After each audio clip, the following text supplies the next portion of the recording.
Et pour terminer la table ronde, je donne la parole à Guillaume Gontard, donc sénateur ELV de l'Isère. Oui, merci. D'abord, merci à Maxime Lenné pour l'organisation et puis à l'ensemble des équipes pour l'organisation de ce colloque. C'est vrai que c'est un sujet évidemment, je dirais, essentiel en tout cas sur ce qui peut nous arriver aujourd'hui. Peut-être dire qu'effectivement, alors moi je ne suis pas personnellement ELV, je suis président du groupe écologiste Solidarité et Territoire, mais je suis écologiste. et non, je le dis parce que c'est vrai que sur ces sujets-là, on a des discussions, on a des discussions importantes en tout cas sur les orientations. Je dirais pas sur des discussions de fond en fait, c'est plutôt sur des discussions, on y reviendra, hein, qui ont été abordées d'ailleurs sur les discussions qu'il y a pu avoir autour de Maxime Combe tout à l'heure. Mais en tout cas, c'est un sujet qui évidemment est essentiel dans la question de la transition écologique. Moi, je voulais revenir juste sur le constat, pas y revenir trop lourdement, puisque je pense que toute la matinée a été faite là-dessus, sur le constat d'un système qui ne marche pas. Je pense que là-dessus, on est tous d'accord, qui est à la fois absurde, artificiel, qui est évidemment dogmatique, et donc sur quelque chose en tout cas qui a été, enfin revenir sur ce qui a été dit, que c'est pas une crise, parce qu'on pourrait avoir l'impression qu'on est face à une crise, que c'est la guerre en Ukraine, que etc. et qu'en fait on avait quelque chose qui fonctionnait bien, puis tout d'un coup tout se serait cassé la figure. En fait c'est pas du tout ça. On est sur un système qui ne fonctionnait pas, qui a été, je dirais, qui survit artificiellement par des différents mécanismes qu'on rajoute, des rustines qu'on met, et c'est un petit peu ce qu'on va faire au niveau européen et ce qu'on souhaite encore faire, mais on n'est pas dans une crise, quoi. On est vraiment dans un mécanisme qui ne fonctionne pas. Alors c'est sûr qu'il s'est accentué, 30% d'augmentation en 2 ans pour le tarif réglementé, c'est plus de 84% malgré le bouclier tarifaire pour ce qui était hors du tarif réglementé. Il y a quelque chose qui est quand même intéressant, c'est qu'en plus, tout ça, c'est de l'argent public. Et c'est quelque chose qui coûte à l'État dans une période où on a besoin d'argent public. Et donc je pense que ça, c'est toujours quand même intéressant de le rappeler. J'ai été rapporteur d'une commission d'enquête sur la rénovation, sur les politiques de rénovation thermique. On avait chiffré en fait que sur la dernière période, le bouclier tarifaire, c'est-à-dire l'argent qui a été mis justement pour que les prix de l'électricité n'augmentent pas trop, était de 63 milliards d'euros. C'est-à-dire que l'argent public, 63 milliards d'euros ont été déversés pour, en gros, financer la spéculation. Parce que c'est clairement ce qui s'est passé. Je veux dire, cet argent-là, il n'a pas servi à faire des choses. Hein. Il a juste servi à faire en sorte qu'effectivement, que des boulangers ou autres, ou artisans, etc., payent un peu moins cher leur électricité. Mais en même temps, et j'aime bien ce rapport-là, si on regarde l'argent qui a été mis dans cette même période par l'État sur la rénovation thermique, et donc sur les questions de sobriété, qui là, je veux dire, si on avait travaillé en amont sur ces questions de sobriété, que ce soit pour les particuliers, que ce soit sur la décarbonation au niveau des entreprises et des artisans, l'argent qui a été mis dans la même période, c'est 7 milliards. Donc on voit le cap énorme qu'il peut y avoir en termes de priorité et donc d'intérêt aussi de le regarder sur cet aspect-là et sur un mécanisme qui en fait coûte de l'argent public au détriment d'autres politiques et d'autres politiques vertueuses. Ensuite, bon, moi je trouve important aussi de rappeler, et c'est ce qui a déjà été dit, sur l'évolution du discours. Je pense qu'on a vraiment une fenêtre de tir politique pour pouvoir avancer. On l'a vu, ça a été rappelé par Philippe Brun, que ce soit sur le vote à l'Assemblée nationale, que ce soit sur le vote de la résolution de Fabien Gay, enfin, qui n'a pas été voté, mais qui était, on va dire, pas loin de la majorité sur la sortie du marché. Pour le Sénat, mais voilà, c'est qu'en fait au Sénat, on se contente toujours de choses qui sont... Mais en tout cas, on n'est pas passé loin et c'était intéressant. Et avec surtout un discours, il n'y avait pas de discours contre, en fait.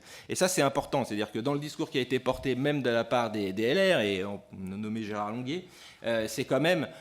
Ok, on a compris que de toute façon, ça ne fonctionnait pas et qu'il allait faire autrement. Alors après, sortir du système concurrentiel pour des républicains, c'est un peu compliqué. Donc il faut que ça s'accompagne, mais en tout cas le constat il est partagé. Donc je pense que cette fenêtre de tir il faut la prendre.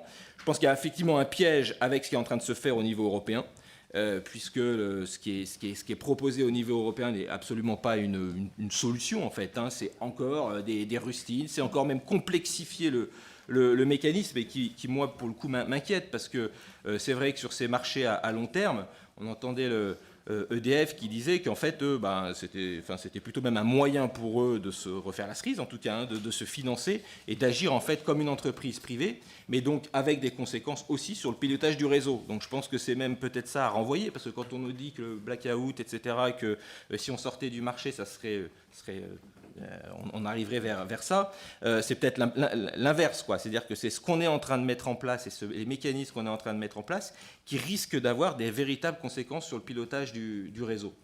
Donc après, sur les solutions, je disais qu'il pouvait y avoir des discussions au niveau des écologistes. Je pense qu'on a voté la résolution de Fabien Gay, donc sur la question de la sortie du marché concurrentiel et de la sortie de la concurrence. Ça, c'est quelque chose qui me paraît acté, en tout cas. Après, c'est peut-être plus sur les discussions autour de ce que serait un opérateur public et un grand service public de l'énergie. Et ça, je pense que le fait de retourner à EDF, je dirais, à l'ancienne, je pense qu'il y a quelques critiques qu'on pourrait avoir sur le fonctionnement tel qu'il était. Par contre, je pense que c'est une vraie occasion de se poser la question, à la fois aussi sur la question de la décarbonation, sur la question de la planification, de qu'est-ce que pourrait être un grand opérateur public. Et pour ça, c'est la question de la gestion et de la gouvernance. Et moi, je pense qu'il y a une vraie question à avoir sur cette question de la gouvernance, sur la question de la démocratie.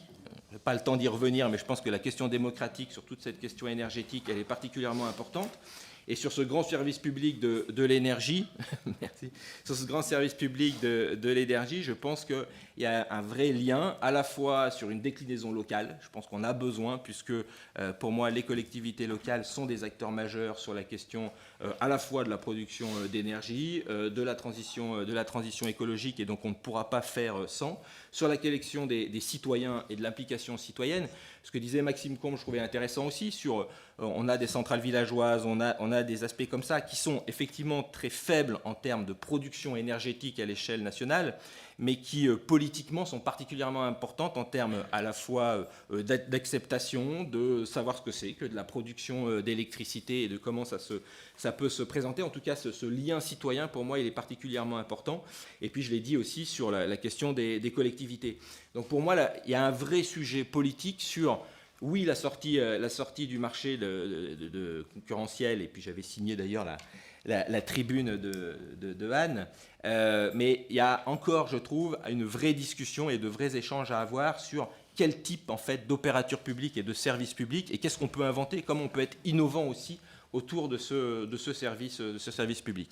Et puis pour terminer, parce qu'il ne me reste pas beaucoup de temps, je voulais juste quand même dire un petit mot puisque je suis de l'Isère et de la région Rhône-Alpes sur la question de l'hydroélectricité, puisqu'on a quand même toujours un sujet quand même particulièrement important sur la concurrence et l'ouverture encore à la concurrence des concessions de barrages, où ça devient une urgence. Alors, on nous renvoie à chaque fois, c'est pareil, on a eu une vraie évolution, et on a une évolution politique dans les discours, hein, même de la part du gouvernement, qui a commencé à comprendre que c'était pas pensable.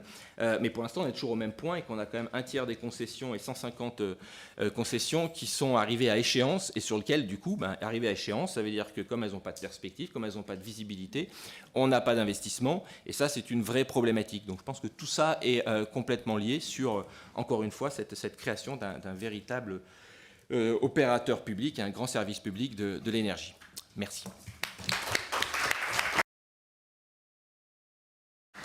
Merci beaucoup Guillaume, et merci à chacun des intervenants pour vos brillantes interventions et courtes dans le temps imparti.